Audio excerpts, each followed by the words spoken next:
Well, finding a pharmacy in central Pennsylvania and throughout many areas of the nation has become a challenge. The major chains like Rite Aid and CVS shuttering thousands of locations nationwide. But what happens when even local hometown pharmacies can't keep their doors open? Olivia Bosser has been investigating the state of pharmaceutical access in the area. Joins us now live.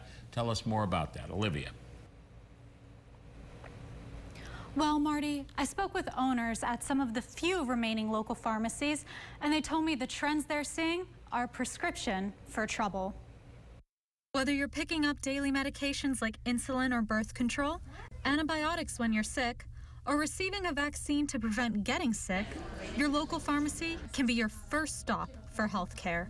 Many times we're here to answer questions whether or not they have to go to an ER or an urgent care, because here that drive really is sometimes a hindrance to seeking care that is needed. But for many pharmacists like Joe Breton, owner of Northern Bedford Pharmacy, there's concern that they could face the same fate as hundreds of other pharmacies across the nation: closure. Since the start of the year, over 140 pharmacies have closed in Pennsylvania, half of those independent local pharmacies.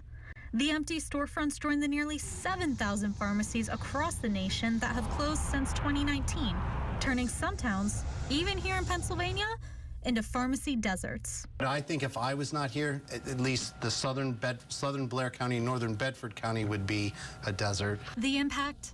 A loss of service no one else can fulfill. These community pharmacies often have a delivery service, so they will deliver. You know, some of these older folks can't get out, they can't drive, they don't have a way of picking up their prescriptions. For most, closure is inevitable due to the financial challenges caused by pharmacy benefits managers, the middleman of the pharmaceutical supply chain. A bipartisan bill recently signed into law will help curb some of the profit loss by eliminating predatory practices PBMs engage in. One change in particular is banning them from requiring policyholders to purchase drugs through outlets controlled by the PBM, which often charge pharmacies a price that is more than what a consumer would pay.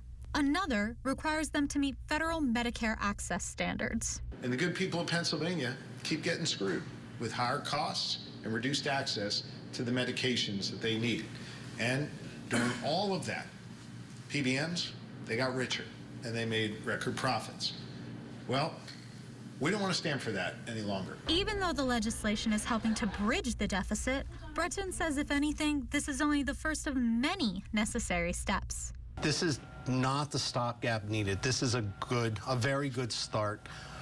What is lacking from this legislation, and even though this legislation that was passed does say that a PBM has to pay me the same as they pay another affiliated pharmacy, but what it doesn't do is there's not a there's not a reimbursement floor. All provisions of the new law will go into effect in November. Local pharmacists tell me that they're doing everything they can to hold on and remain open until then, hoping for more legislation and a better fiscal year in 2025. Reporting live, Olivia Bosser, WTAJ News.